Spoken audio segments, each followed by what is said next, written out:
Dia punya burung ngeriwi tapi abadi. Nah, yang ngeriwi aja.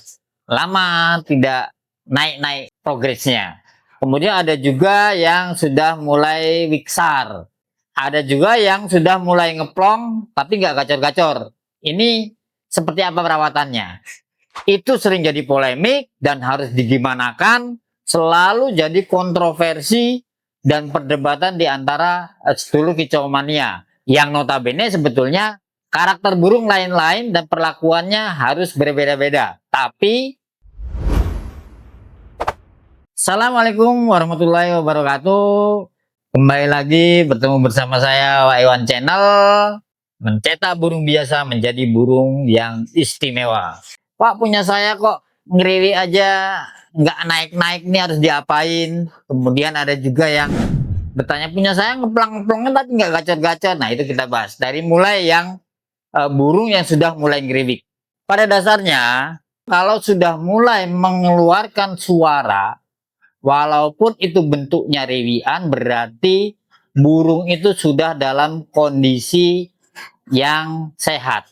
Jadi kalau untuk burung yang sudah mulai ngeriwik, usahakan rutinitas setiap harinya itu jangan sampai terlewatkan. Artinya gini, kalau memang dia biasa mandinya pagi dan sore, secara rutin setiap hari diperlakukan yang sama. Mandinya pagi dan sore, jemurnya misalkan sudah kuat sampai dengan 1 sampai 2 jam, kemudian malamnya dikelodok, perlakukan itu secara terus-menerus.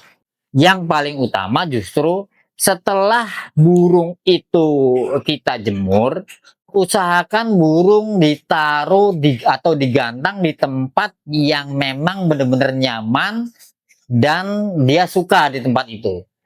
Nah, kalau sedulur kicau mania punya beberapa gantangan di rumah, saya yakin pasti ada satu tempat tertentu yang memang kalau burung digantang di situ kok lebih cepat bunyi dibanding digantang di tempat yang lain. Artinya berarti tempat yang untuk menggantang burung lebih cepat bunyi dibanding yang lain, tempat itulah yang paling nyaman bagi burung itu, sehingga dia tidak merasa terganggu oleh apapun, lebih rileks, dia lebih tenang, sehingga dia mulai mengeluarkan suara tanpa ada gangguan dari lingkungan sekitarnya.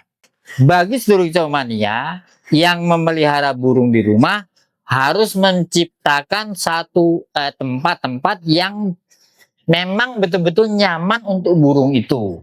Kalau sudah punya tempat seperti itu, maka dengan sendirinya burung yang sudah fit itu tadi akan mulai mengeluarkan suaranya bahwa dia itu sudah nyaman di tempat itu, entah nyaman kurungannya atau nyaman di lingkungan sekitarnya yang terbebas dari gangguan yang berupa entah itu predator atau benda apapun yang mungkin dia takut gitu. Nah, yang tahu tempat mana yang memang bisa bikin burung nyaman itu adalah si pemilik burung itu sendiri. Gantang dia di satu tempat yang menurut sedulur kicau mania adalah tempat yang paling nyaman untuk burung itu sendiri.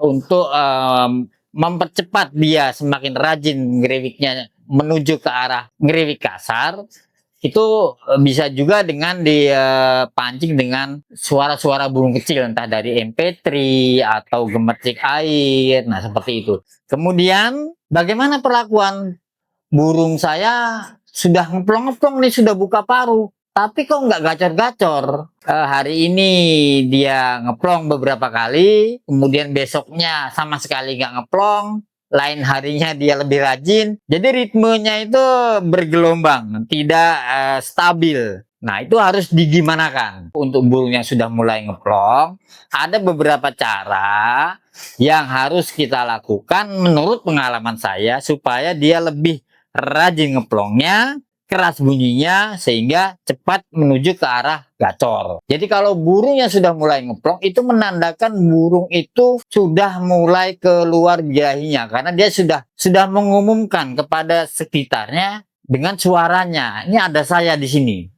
Istilahnya seperti itu.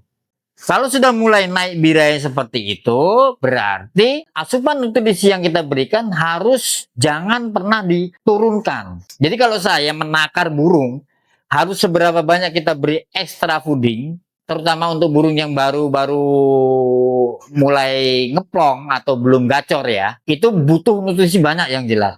Itu saya beri sebanyak mungkin.